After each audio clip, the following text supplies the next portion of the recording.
Goeiemôre, liewe gemeente van ons Here Jesus Christus. En in sy naam 'n woord van meer as welkom vir ieder en elk van u. Mag ons same zijn die eer van die Here verkondig. Dit geld ons almal saam, asook nuwe lidmate en gaste. Die afkondigings vir ons elkeen se aandag en belang sal ek aan u voorhou na afloop van ons godsontmoeting. In ons toetrede tot die troon van die Here sing ons altyd 'n spesifieke psalm of lied. Vanoggend doen ons dit nie. Vanoggend ons hart en gemoed in te stem voor die wotum en die seëngroet van ons Here, stil met verwondering te luister na 'n orgelvoorspel en ook die Here te dank dat ons 'n orgel en 'n orgelis het, wat baie gemeentes nie het nie.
Die wat op die Here vertrou,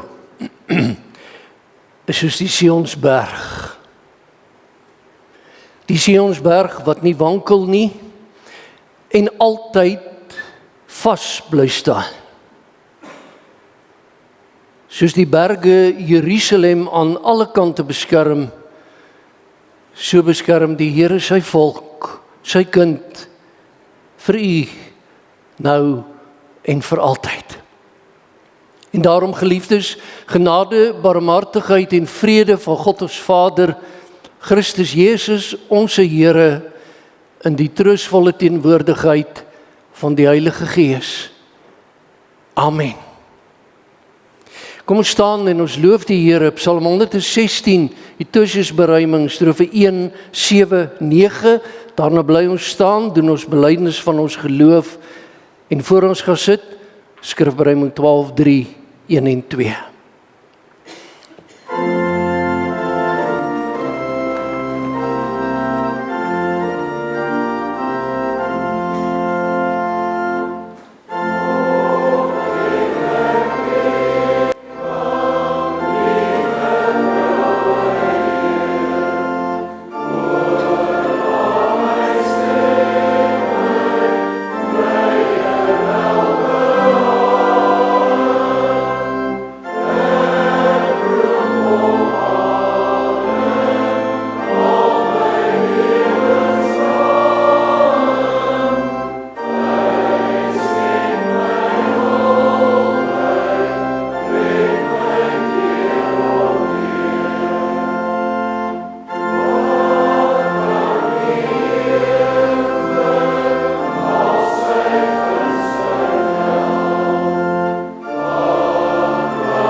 Een genade uit die hoë hemele om te kan sê, ek glo in God die Vader, die Almagtige, die Skepper van die hemel en die aarde, en in Jesus Christus, sy eniggebore Seun, onze Here, wat ontvang is van die Heilige Gees, gebore uit die maagd Maria, wat gelei het onder Pontius Pilatus, gekruisig is, gesterf het, begrawe is, en ter helle neergedaal het, maar, wat op die 3de dag opgestaan het uit die dood, opgevaar het na die hemel, en sit aan die regterhand van God die Almagtige Vader, waarvandaan hy sal kom, om die lewendes en die dooies te oordeel. Ek glo in die Heilige Gees.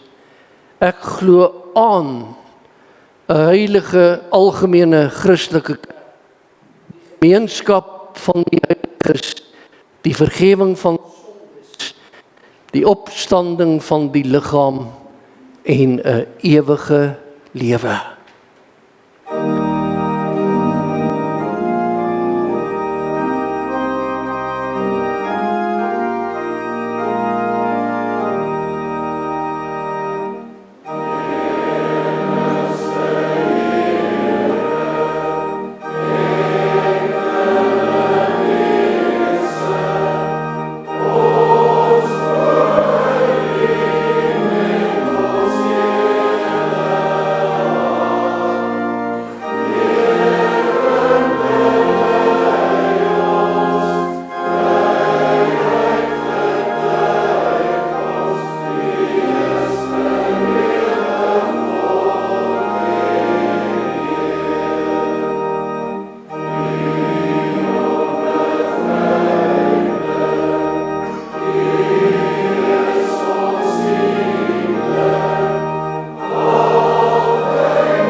Ons stel onsself voor die aangesig van die lewende God en ons pleit, laat u wet aan ons afgekondig word.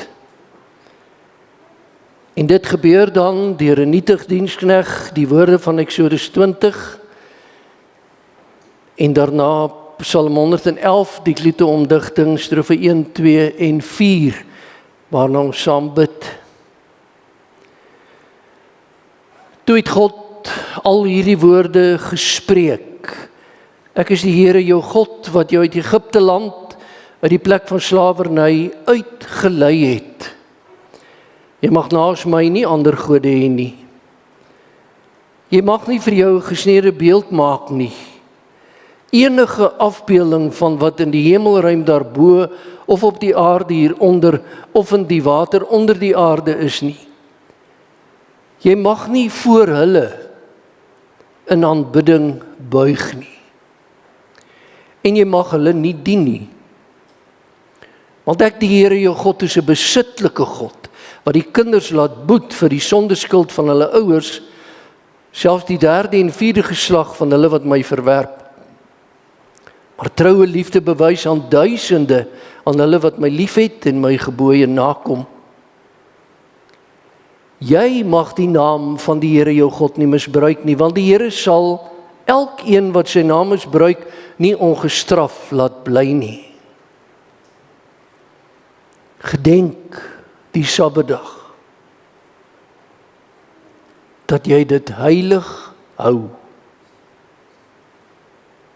6 dae moet jy werk en alles doen wat jy moet, maar die 7de dag is 'n Sabbat ter ere van die Here jou God.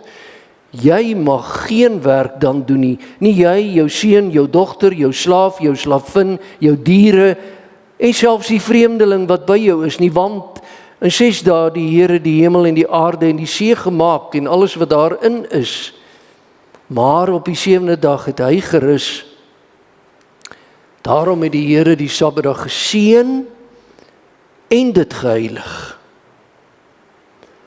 Behandel jou vader en moeder met eerbied, sodat jy lank kan leef op die grond wat die Here jou God vir jou gaan gee. Jy mag nie moord pleeg nie.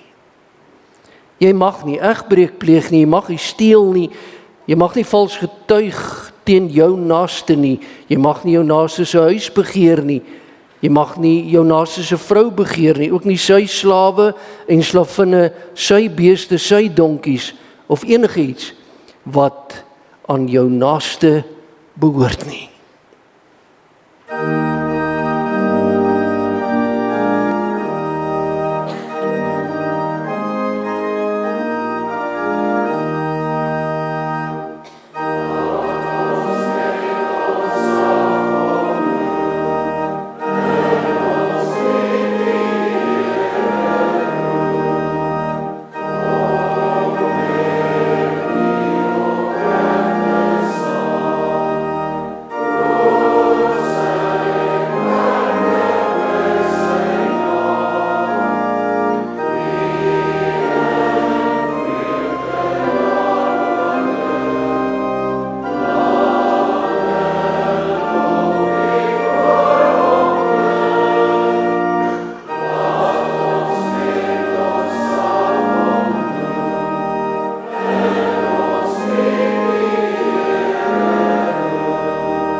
Ons gaan die Here nou aanroep in gebed en direk na die amen van ons elkeen op ons gebed die tweede strofe van Psalm 138. Ons kniel in gebed.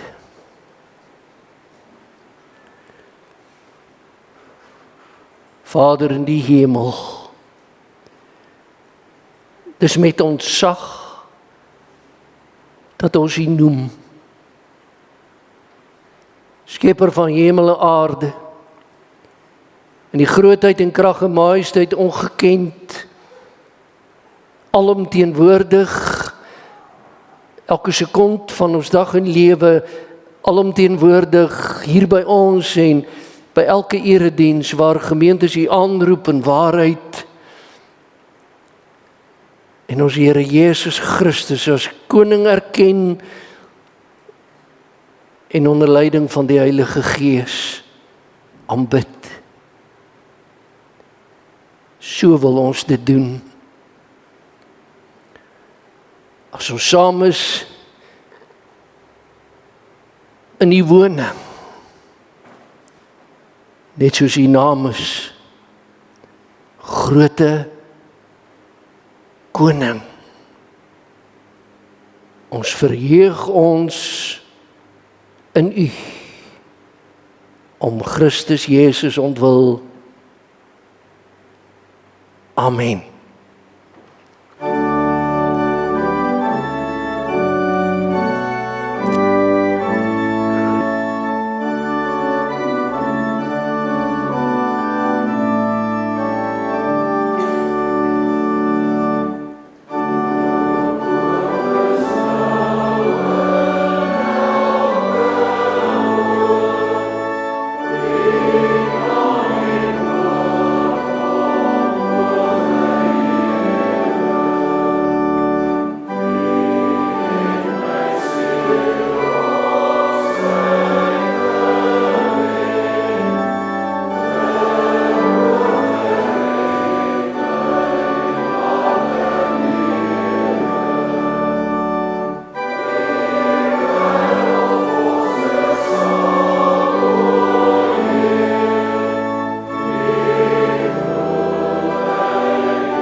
Geliefdes in die Here, op versoek van lidmate en goedgekeur deur die kerkraad,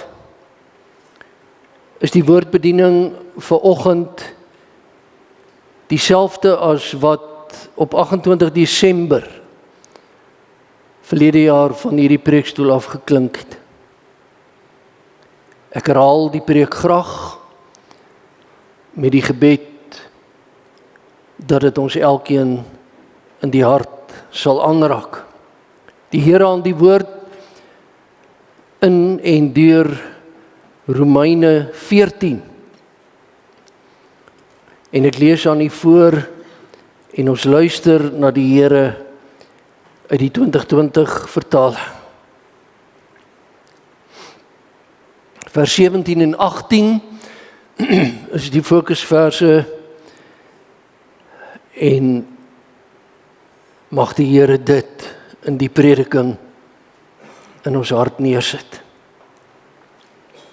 Aanvaar die een wat swak in die geloof is. Hoor nou, sonder om oor verskille te argumenteer.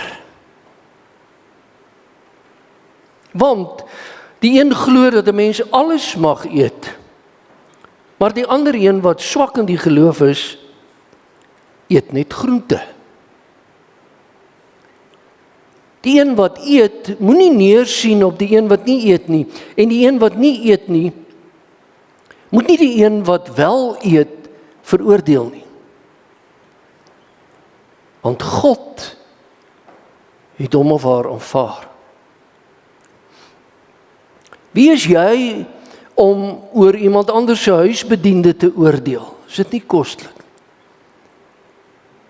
Wie is jy om oor iemand anders se huisbediende te oordeel? Of hy staan of val, is iets wat net sy eienaar aangaan. Hy sal egter bly staan, want die Here is in staat om hom staande te hou. Die een beskou een dag belangriker as die ander, vir 'n ander weer is alle dae eenders. Laat elkeen in sy gemoed ten volle van sy standpunt oortuig wees. Die een wat 'n bepaalde dag uitsonder, sonder dit vir die Here uit, en die een wat eet, doen dit tot eer van die Here, want hy dank God daarvoor. Ook die een wat nie eet nie, doen dit tot eer van die Here, en hy dank God daarvoor. Niemand van ons leef tog vir homself of vir haarself nie, en niemand sterf vir homself of vir haarself nie. As ons leef, leef ons immers vir die Here, en as ons sterf, sterf ons vir die Here. Of ons dan lewe of sterwe, ons behoort aan die Here. Dit is tog waaroor Christus gesterf het en weer lewend geword het. Om Here te wees oor dooies en lewendes. Jy, waarom veroordeel jy jou broer? Of jy, waarom sien jy op jou broer neer?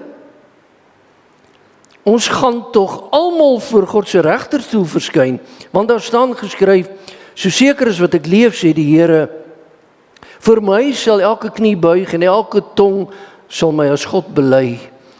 En elkeen van ons sal dus persoonlik verantwoording moet doen. Daarom, kom ons veroordeel mekaar nie meer nie. Maak dit eerder jou voorneme om vir jou broer 'n rede tot aanstoot. Maak dit eerder julle voorneme om nie vir julle broer 'n rede tot aanstoot of struikeling te verskaf nie. Ek weet, ja, ek is in die Here Jesus daarvan oortuig dat niks van self onrein is. As iemand egter iets as onrein beskou, dan is dit vir hom onrein. As jy jou broer aansteek gee deur wat jy eet, handel jy nie meer volgens die liefde nie.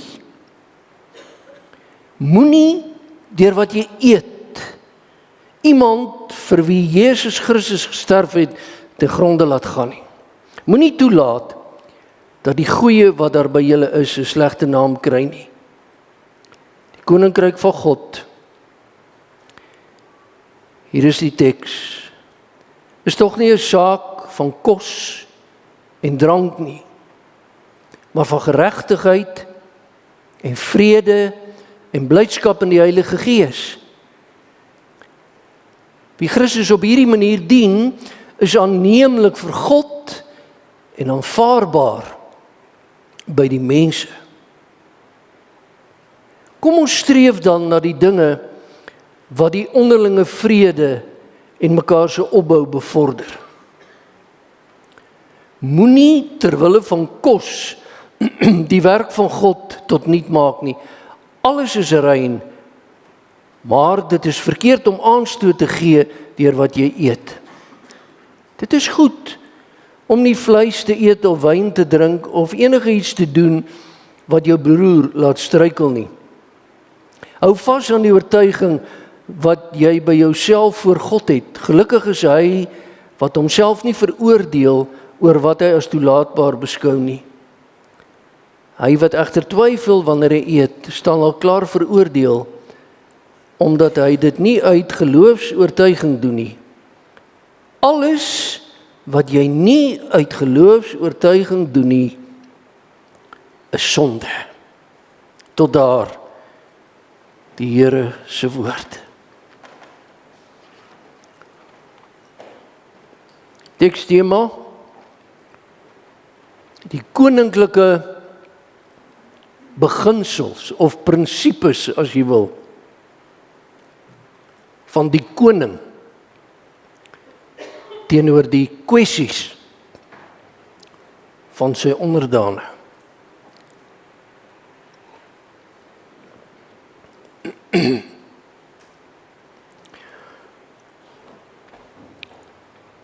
Geliefdes,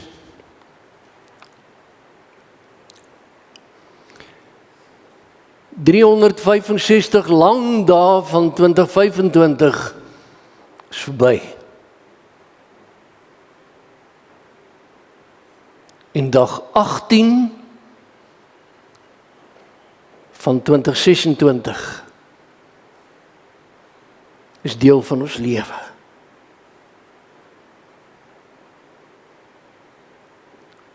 Hoekom sê ek dit? Omdat ek, broer en suster, Romeine 14, veral vers 17, in u hart en in die lewe en in die gemoed moet indra. Nie noodwendig wil nie, dit ook, maar moet. Hoekom? Dit moet doen spesifiek na die ou jaar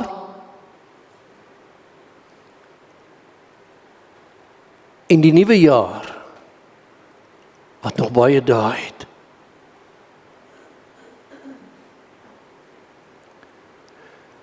Dis 'n vers uit die hoogste hemele op die papierbladsye van u en my Bybel opgeteken.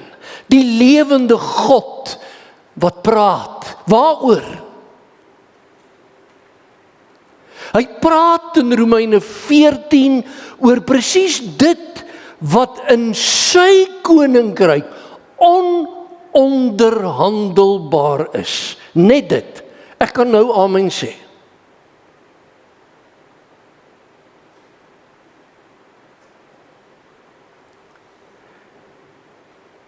Drie dinge.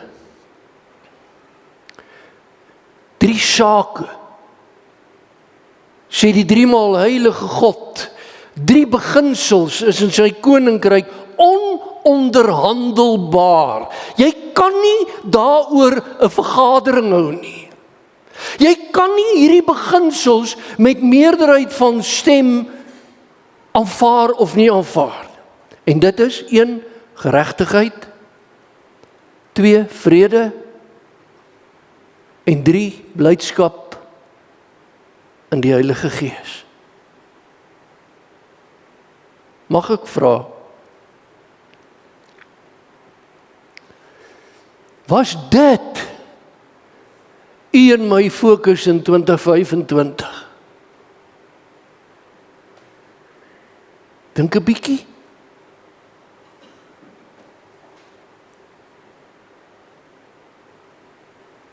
Ek vra want saam met my moet u besef dat op koers in 2026 moet u en ek besef, hoor nou mooi, waar God heers, waar die Here koning is. Daar is dit die belangrikste, dat sondaars en sondaresse op grond van God se ongelooflike goedheid van hulle sondes vrygespreek is.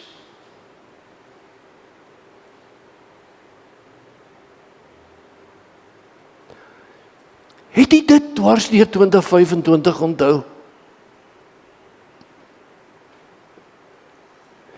En in hierdie begin dae van 2026 en alles is aan die gang en die skole begin en 'n nuwe werk en waarop het jy gefokus? Op die feit dat jy 'n vrygekoopte kind van God is? Want, broer en suster, waar God heers, daar gaan dit oor vrede met God en oor blydskap, omdat die Heilige Gees met sy groot krag in ons lewe aanwesig is. Waaroor, broer en suster, het dit vir u en my in 2025 gegaan? En die 18 dae van 2026, waaroor het dit vir u gegaan.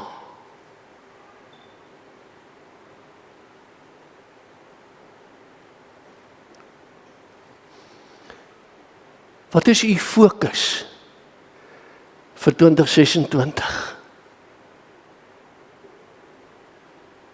Maar nou, kom ons verlustig ons in die spreekwoordelike room van vanoggend se Romeine teks.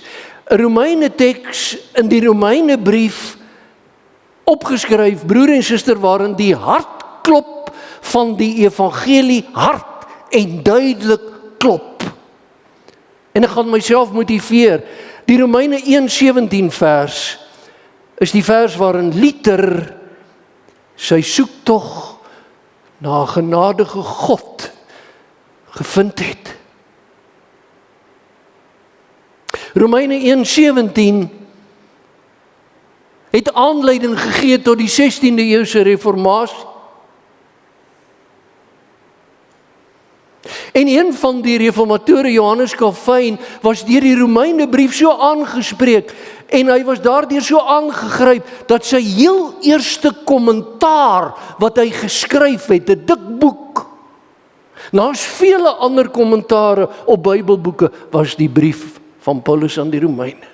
Iemand het by geleentheid gesê, 'n mens kry nooit klaar met Romeine nie. Daarom spesifiek vanoggend vers 17 en 18. Maar wat val ons op? Broer en suster,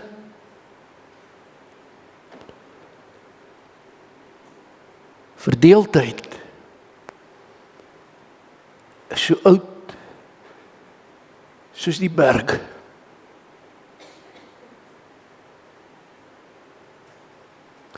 Dit val op dat daar in die gemeente in Rome skerp verdeeldheid was. Skerp. En dis nie die punt nie, maar die punt is, waaroor was hulle so intens verdeeld?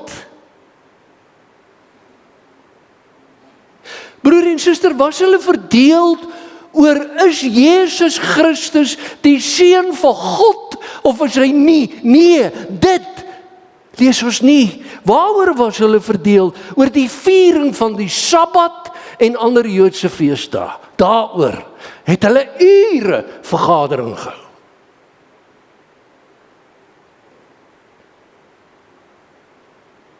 En daar bestaan meningsverskil. Geliefdes, of ons dit nou wil weet of nie, ons het dit gelees oor die eet van sekere kossoorte. Kan jy jou dit indink?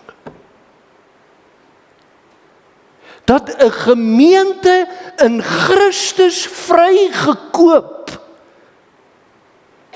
verdeeld is oor wat jy mag eet en wat jy nie mag eet.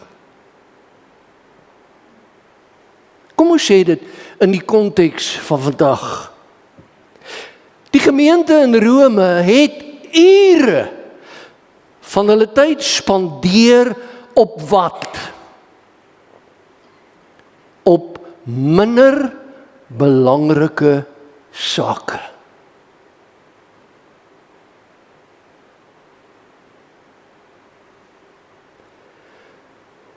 En pas op nou, dat ons vir daardie gemeente van destyds sê, hoe dom kan julle wees?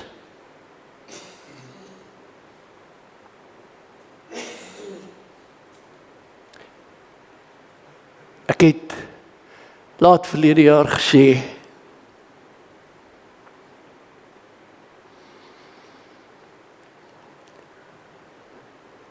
toe ek 'n jong seun was, het ek my hande in die lug gegooi oor hoeveel vergaderings daar in die kerkverband was oor, moet 'n vrou 'n hoed in die erediens op hê of nie.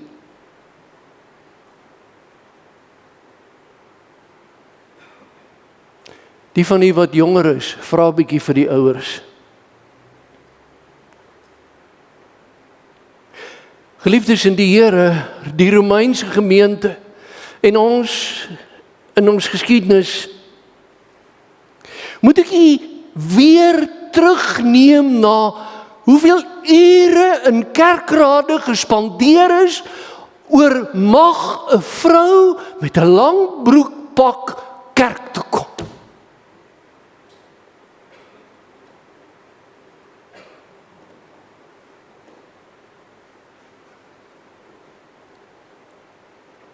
Kan jy onthou? Hoeveel appelle was daar onlangs teen die sogenaamde nuwe vertaling van die Bybel? In plaas van, ons het 'n 33 vertaling, ons het 'n 83 vertaling, en nou ons het 'n 2020 vertaling. Nee, ons stryd daaroor.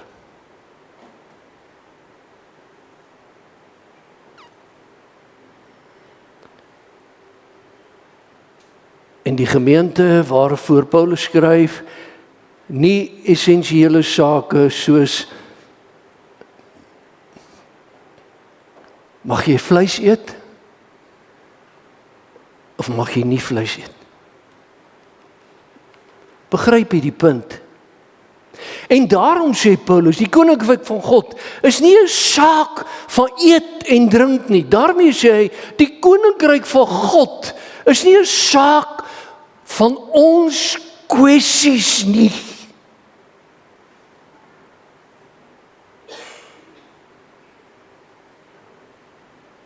Die koninkryk van God is nie 'n saak van staan jy as jy bid of sit jy as jy bid.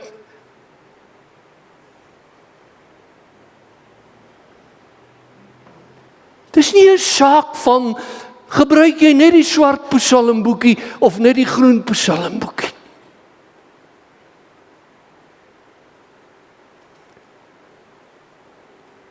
Wat is die saak? Christus is koning.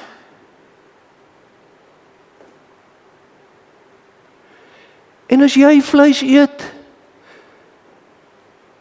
en ek glo, ek moet nie vleis eet nie, eet vleis. Want dit is nie 'n saak in die koninkryk.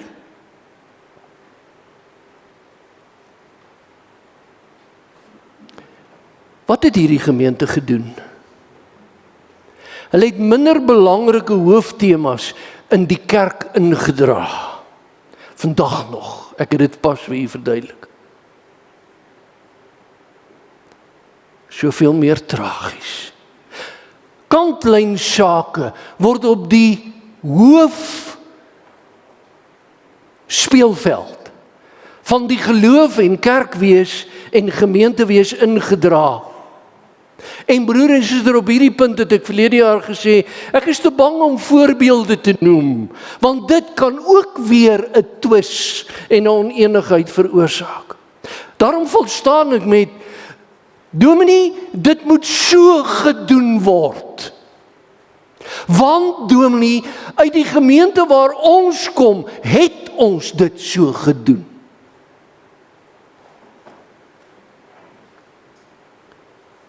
Dan vra ek wat? As jy dominee, uit die gemeente waar ons vandaan kom, het die diakens in die diakensbank gesit en die ouderlinge in die ouderlingsbank. Verstaan nie?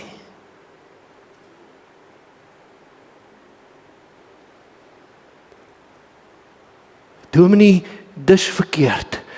Dat is verkeerd.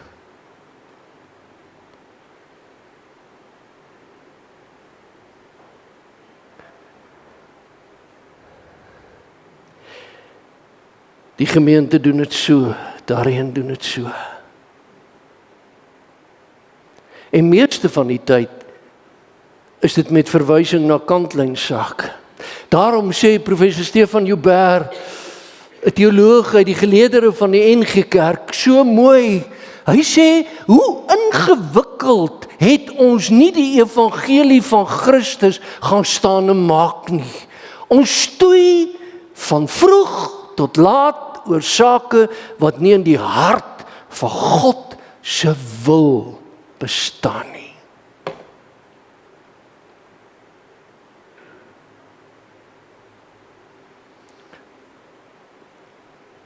Waarop het u in 2025 gefokus? Geloofsgesproke?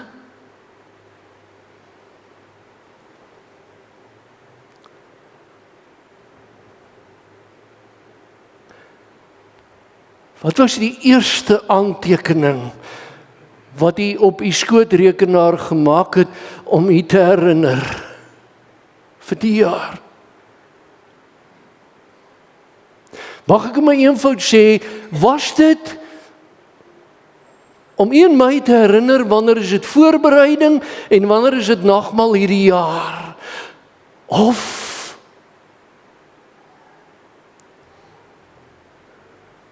gaan u selfoon of u rekenaar u herinner aan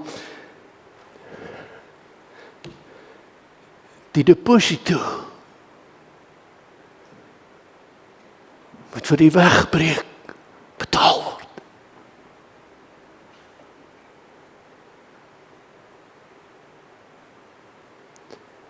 En ek het geen probleem met wegbreek. Maar as jy en ek ook in ons gewone lewe fokus op dit wat belangrik is, dan sal ons wegbreek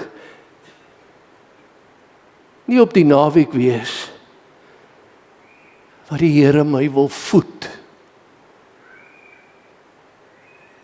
aan sy tafel.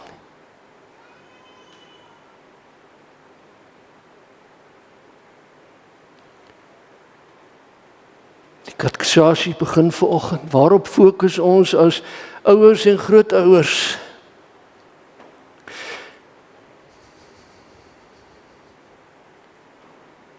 Met betrekking tot ons kinders.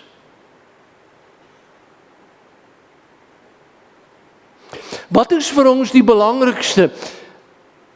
In watter span Boeta speel? Of die feit dat Boeta in 'n span speel?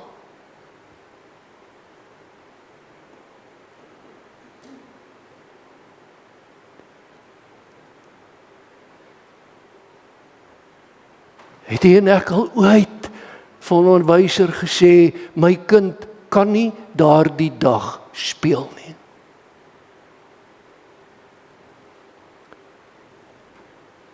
Want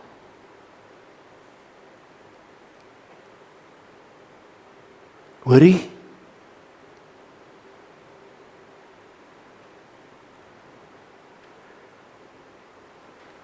ek vergeet ook maklik om hierop te fokus.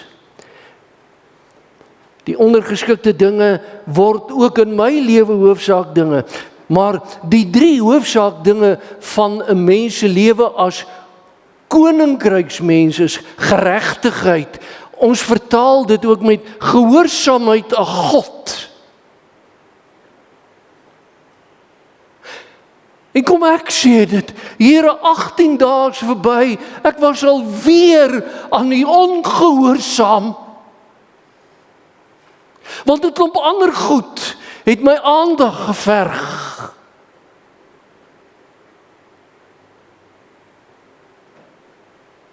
Here, ek het al klaar vergeet dat aan my reg gedoen is, dat my saak met U reg gemaak is in Christus. Daarom dat ek kan rus vind by die Here, die ewige regverdige, wat aan my guns bewys het. Here, nou besef ek, hoekom ek alweer klaar moeg is, hoekom het ek so onrustig is. Want ek is nie gehoorsaam.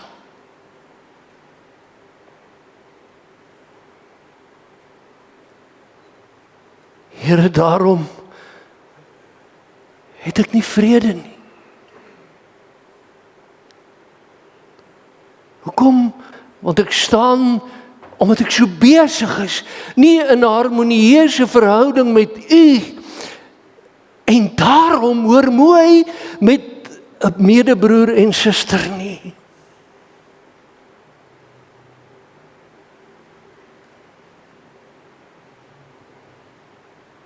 18 dae.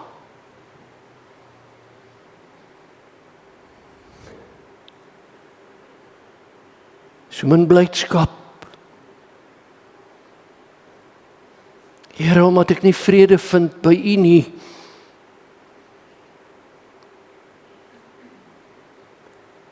Here, omdat ek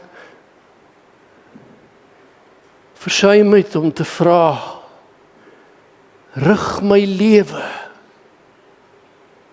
lei my swakke skrede,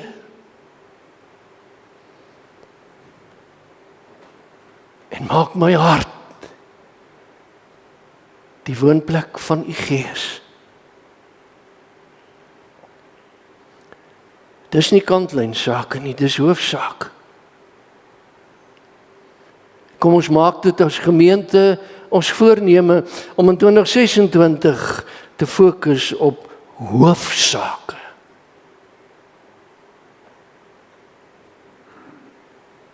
Hoekom? Want die koninkryk van God en my lewe en U lewe in Christus is nie 'n saak van kos en te drinke nie.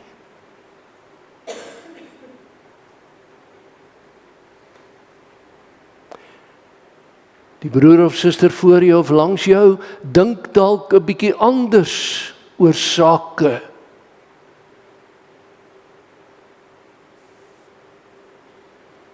Maar oor Jesus stem saam. En daarom ons gebed, o God help my, staan my by, sodat in 2026 die essensie sal wees, naamlik geregtigheid, vrede, blydskap.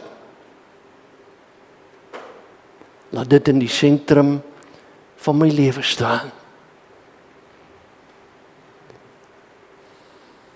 En ek sluit af. Want vers 18 is ook een van die teksverse. Hoor wat staan.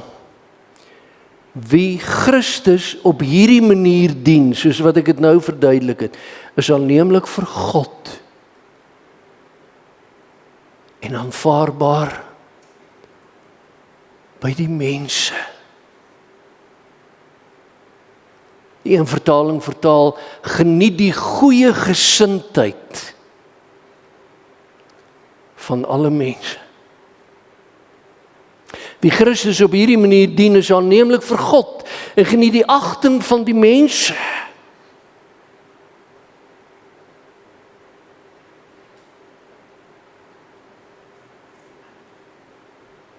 Romeine 14, 17 en 18. Met hierdie teks 2026 in. Met die gebed, o God, so ryk en goed, gee my solank ek lewe, hoor nou, altyd 'n blye hart, en as dit U wil is, vrede.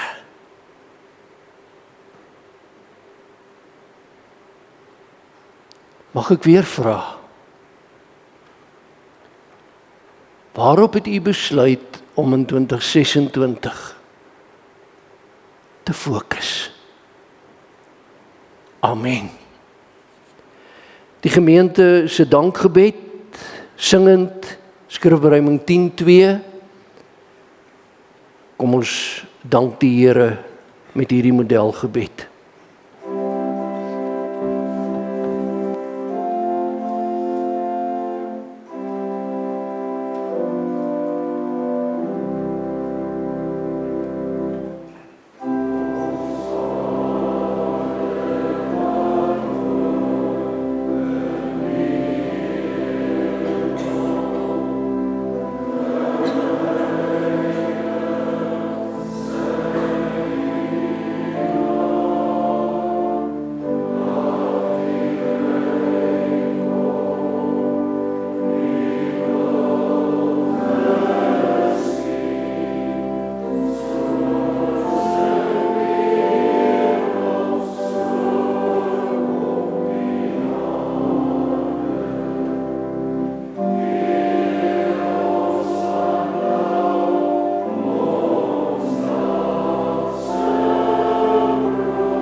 Liewe broer en suster en kinders, ons gaan staan en lied 207, strofe 3 en 5 saam sing. Daarna die uitstuurseën van ons Here en ons amenlied in die woorde van lied 308. Se 5de strofe om daarna die sitplek in te neem vir 'n paar afkondigings.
Ontvang die Here se seën, die genade van ons Here Jesus Christus en die liefde van God ons Vader en die gemeenskap van die Heilige Gees ons Trooster, sy met u almal. Amen.